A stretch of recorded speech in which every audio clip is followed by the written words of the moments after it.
Let's talk about it. I got one question for you. Do you think school grade math is discriminatory?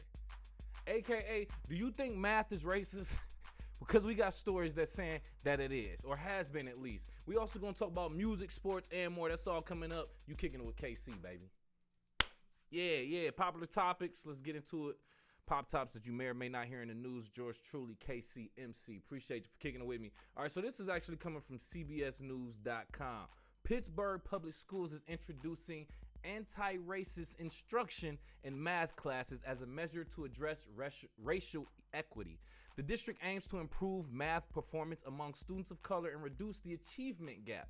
This approach includes workshops for math teachers to engage students through exposing them to the African American legacy in mathematics and emphasizing practical applications. While some question if this approach might water down the curriculum, proponents emphasize the importance of emphasizing the journey of learning rather than solely focusing on the right or wrong answers. The goal is to make math more relatable and accessible for all students, is what they're saying. That was a nice way of me finding out today that math is racist. And I'm actually saying that in the question form because I didn't know this. It's just numbers. How is it racist? Specifically, let's talk about the Pittsburgh Public School system because I heard it's a pretty decent school system compared to the national average. But apparently they are having trouble with students of colors. Now they're saying according to most recent test scores, 11.6% of the district's African American grade school students score proficient in math compared to 47.5% of white students. 11.6 compared to 47.5 in proficiency in mathematics. Wow, that's crazy. It kind of aligns with the almost like the population of African Americans in this country. I don't want to compare the two, but nonetheless, these are crazy numbers. There's a significant gap between the two, and they're saying math isn't necessarily racist. They're just saying the way it was taught isn't inclusive of all students. Not all students are necessarily getting the same way that we're doing it. We're probably teaching in a way that only white students can understand and get. Everyone thinks different. So even including people of color. Or at least do you think so? Do we all think the same? Do we all think different based on our cultures and our races? It's interesting. They said they are educating students by exposing them to black professionals in STEM fields. That's science, technology, engineering, and mathematics. To tell students of the African American legacy in mathematics, like they said, they plan on emphasizing concepts and reasoning rather than putting importance on the right or wrong answer. So they're basically saying it's about the journey. It's about finding out how to solve the problem rather than having the solution for the problem. I'm gonna be honest with you. That sounds nice when you put it on quotes. The journey is better than the destination. But when it comes to math, I always hated this. I was good at math, but I was always at the point, why I can't just give you the answer? I know the answer. Don't ask why I know. I just know. Somebody told me, or maybe I just know in my head, and I don't know how to express how to figure it out. I just know how to do it in my head. That's what I didn't like. Because I was pretty decent in math up until probably 12th grade or whatever the case may be. When we got into derivatives, I wasn't messing with it. But other than that, I loved math. I felt like I was great. I was proficient. I don't know if there was necessarily a test that I took that I can remember that I scored proficient. But nonetheless, I think, yeah, you need to adjust the way you educate kids. I don't necessarily think you should divide it by race, though. I don't know if I agree with that. It's a case-by-case study or basis based on the student, the individual student. You can have black kids that can learn just as well as the white kids the same way, or the Hispanic kids or Asian kids. But then maybe you got even some white students that just still don't get it. Obviously 47.5% is still more than half of them that just ain't getting it. But the percentage amongst black people is alarming. We do need to make some adjustments. Do I think math is racist? That's an alarming way to put it. But I like the way they do it because it gets people's attention. And it does bring note to things like this to show the proficiency that African American students or students of color are doing in math. But that's just what I think. I don't think it's racist. I just think we need to change up the method that we teach all students in general. It shouldn't be a standardized way. But that's just me. Let me know what you think. Go off in the live chat. Go off in the comments. Call into the show. 3134-6643-86. Got the phone line right here. Let's switch. Yeah, man, we about to talk about music real quick. music that we listen to in the audio audit. I listened to 2 projects, man, hip hop and like R&B soul side. The first one was from Jeezy. It was called I Might Forgive, but I Don't Forget. We listen to this on YouTube Music, no endorsement. Shout out to YouTube Music. 29 tracks, hour 26 minutes long. God damn. This was long, bro. Pause. I like my projects between 30 minutes and 45 minutes. If it's shorter than 30 minutes, I don't take it serious as a project. If it's more than 45, I get bored like we all do. So this is supposed to be a double disc. I don't necessarily know where the track split with the double disc. One half I Might Forgive, the other one But I Don't Forget. Who cares? Everything's digital, so it's all on one playlist, bro. It's all on one project.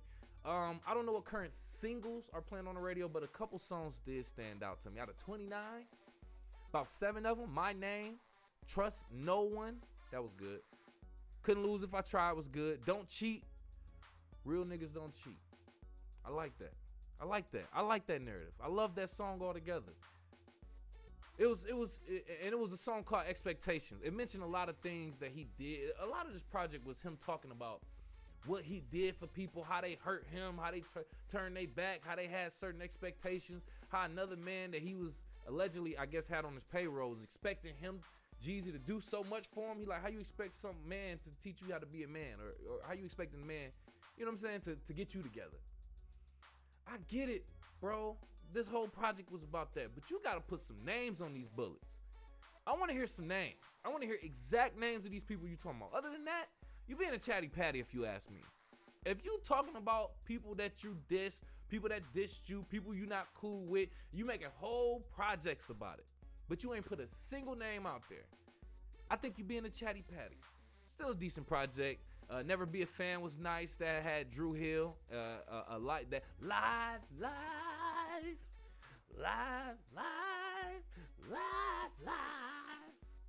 It had that sample in it. It was hard too. Pause. And then Don't Let Up. So My Name, Trust No One, Couldn't Lose If I Tried, Don't Cheat, Expectations, Never Be a Fan, Don't Let Up. 7 songs out of 29.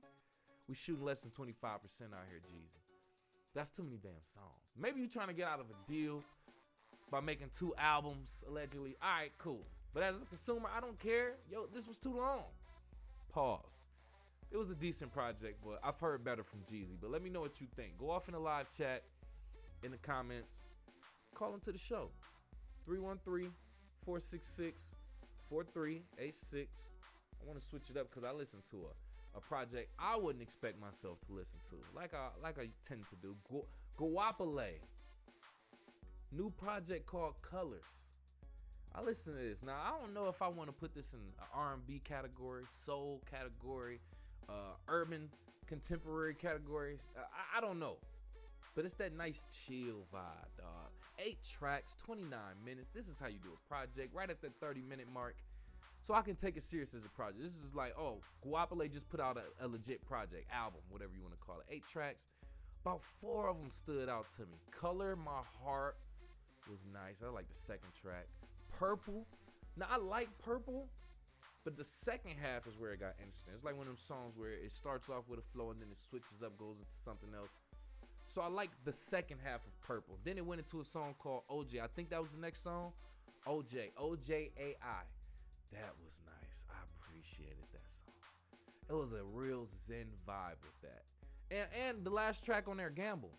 Life is a gamble. Oh my. I like this. This is what I expected from Guapale. Guapale, if you don't know, has that song or put out years ago, Closer to My Dream, going higher, higher, higher. I love that song, bro. So that's what I was expecting, them type of vibe. And I got it. At least half of the project is like stand out, like replay value from me. Good replay value on some chill vibes. I highly recommend Guapale Colors. Listen to this on YouTube Music, no endorsement. Shout out to YouTube though, man. Getting me together. 8 tracks, 29 minutes. I highly recommend it if you about that vibe.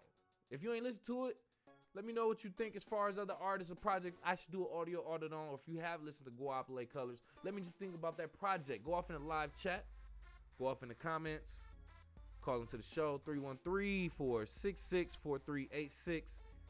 I don't know why I feel like I've been here forever, but I haven't. Let's switch it up, man. Let's talk about sports, baby. from the stands of a sports fan, my man, Pots and Pans. All right, so NBA.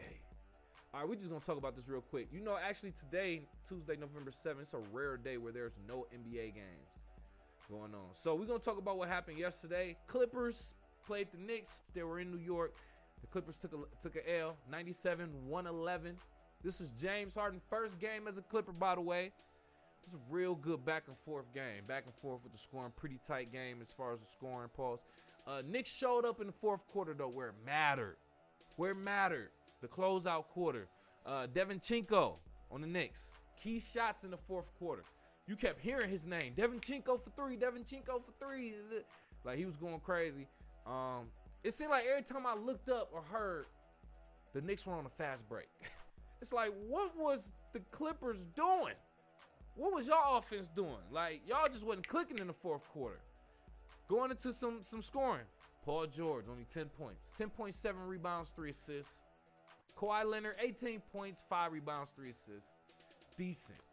Russell Westbrook, 17 points, 4 rebounds, 4 assists. James Harden, 17 points, 3 rebounds, 6 assists. So everybody was kind of looking about average. They putting up like bench player numbers. Like a good bench player number. Those aren't starter numbers. You want to know what starter numbers are? RJ Barrett put up 26 points, 6 rebounds, 4 assists. Julius Randle, 27 points, 10 rebounds, 3 assists, double-double. Who else we had? Jalen Brunson, 7 points, 3 rebounds, 6 assists. Jalen Brunson didn't show up in that game. Devinchenko coming off the bench, putting up bench numbers, 12 points, 6 rebounds, 1 assist. Those 12 points were key, though. I think at least 3 of them were threes. If not all 4, who knows? But he was hot. He had his game. So the Knicks spoiled James Harden Clippers debut in that game, 111-97, in the New York Knicks Madison Square Garden Arena. I don't know what I think about the Clippers. Let me just go on this Clippers rant. Good clip, Michelangelo. Clippers, James Harden, Paul George, Russell Westbrook, Kawhi Leonard. 4 guards, essentially. Now, Kawhi could play the forward. I mean, he could play a forward position, the 3 or the 4, easily. All right, I get that. Russell Westbrook, James Harden, Paul George they ain't no forwards. Them guards. Y'all got a lot of guards, and it don't seem like they clicking. They points. This is just the first game with James Harden. I think they all started. Their points were so average, bro. Like, all of their points were about the same. Is this what we're about to do? Somebody either gonna have to take the bench or somebody gonna have to take the lead. Like, somebody gonna have to be the main scorer. I mean, like, people gonna have to stick to their positions. I just don't see how this works, though. I don't see how it works. Somebody gonna have to come off the bench. But who? Somebody gonna say Russell Westbrook. I don't agree with that. Actually, you know what? I wouldn't be mad at Russ coming off the bench. But I honestly think 2 of them should come off the bench if that's the case. It should be Russ and James coming off the bench. Both of them. Getting that second line together, that backup line together for the Clippers, I think that'll be important. To sit the superstars down, Kawhi Leonard, who already sits down a lot, who are, you know, historically, and then Paul George with injuries. So come on, man. That second unit is going to be important. But anyway, that's just what I think. Let me know what you think. Go off in the live chat in the comments. Call them to the show, 313-466-03. All right, so we got to talk about the Timberwolves real quick. Minnesota Timberwolves. They hosted the Celtics in Minnesota. Got the dub in overtime. Jaylen Brown dunked on Rudy Gobert. Got that boy looking dumb. Stood over him, looked at him, mugged him like he should. But it was a tight game. Obviously, because it got into overtime, 101 was where it tied at overtime. Anthony Edwards, Jaylen Brown. At the end of regulation, both of them shooting unnecessary 3-pointers. Why are we doing this, bro? I hate today's game. Bro, it's tied. All you need is a point. Drive the lane, force the foul or something. It's crazy to imagine something as simple as that would have won the game. Because on the other end, they were attempting a 3. I don't know. Today's game, it still puzzles me. Boston scored only 8 points in overtime. They weren't ready. You know who else wasn't ready? Karl Anthony Towns. Didn't score a point until the second half. He actually ended it with 7 points, 10 rebounds, and 3 assists. My mans. I get it. It's a long season. 82 games, plus the playoffs if you make it. It's in-season tournament now. I get it. It's a long So you're going to have some off day. Everybody have off days. I get it. I don't want to hold y'all to that. Some of y'all superstars, though, I'm watching to see how many you have in a row. We also seeing when you going to take some time off, get injured, all that. We putting all that into play. So, other than that, Rudy Gobert, 14 points, 12 rebounds, 1 assist. Anthony Edwards, AE. We need to put some respect on his name. 38 points, 9 rebounds, 7 assists. All he was pushing that triple-double line. 38 points, though. Put some respect on that man's name. Coming out of the ATL. Coming out of Georgia, excuse me. Doing his thing, bro. So, I'm looking forward to seeing what Anthony Edwards does for the rest of the season. On the Boston side, they play hard still. Pause.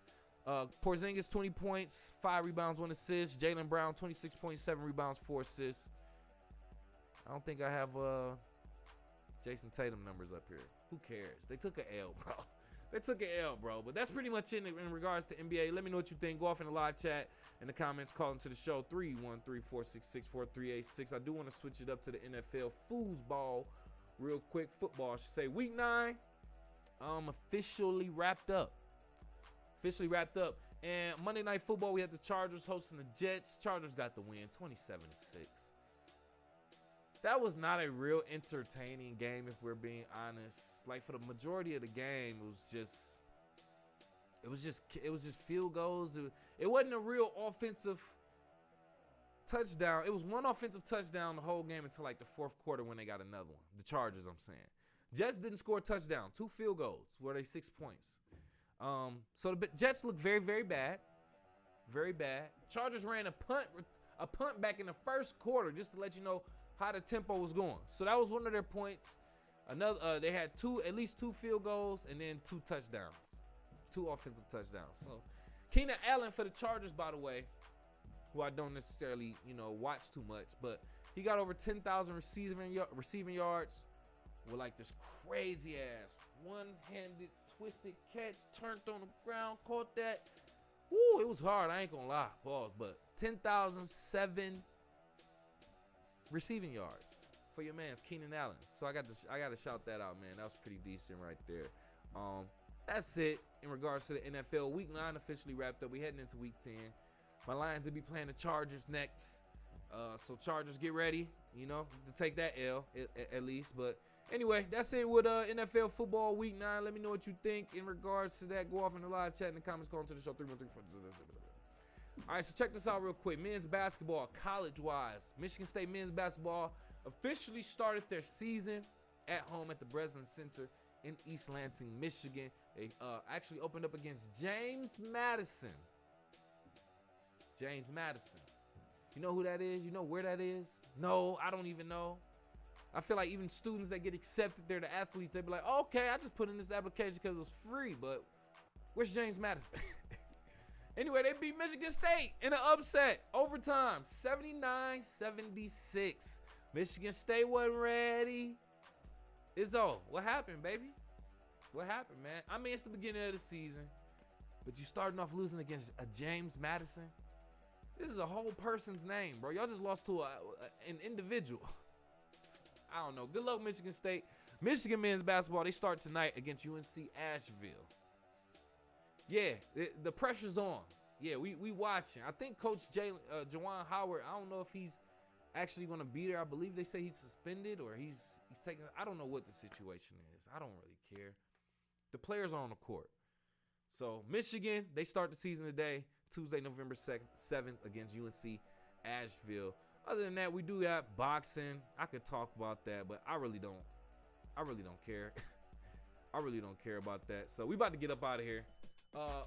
First, thinking out loud real quick, man. It got to be crazy to be like an outright racist.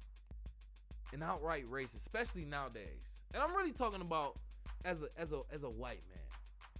I work in a small town in Michigan. That's all I'll say. And it is a town that I would say historically has not necessarily seen too many black people.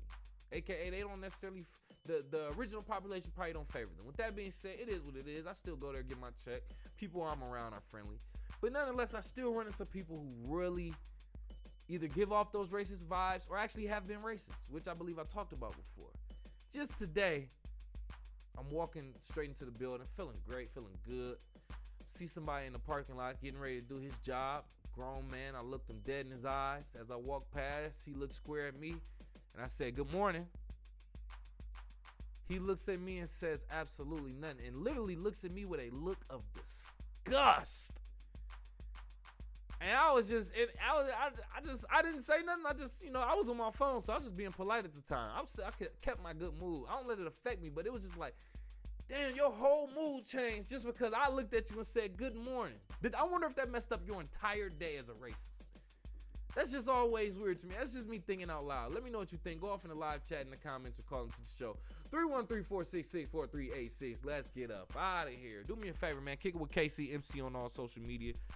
If you don't mind, man, my handle is at KIWKCMC. That's just the abbreviations for Kick It with KCMC. That's KIWKCMC. That's Facebook, Twitter, Instagram, Snapchat, TikTok, all that. And show some love to my sponsors, the sponsors of Kick It with KCMC. That's Team Elite.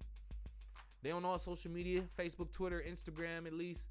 It's at Team Elite 313, Detroit based. That's TEAMELITE 313. And check out their premium urban-based athleisure wear, t-shirts, sweatshirts, hoodies, tech fleece jogger sets, varsity sets, and more. It's all on their website, teamelite313.com. Ask your mom, use code KIWKCMC for that discount, baby. You got this far in the video. I appreciate you. Make sure you hit that like button for me, baby.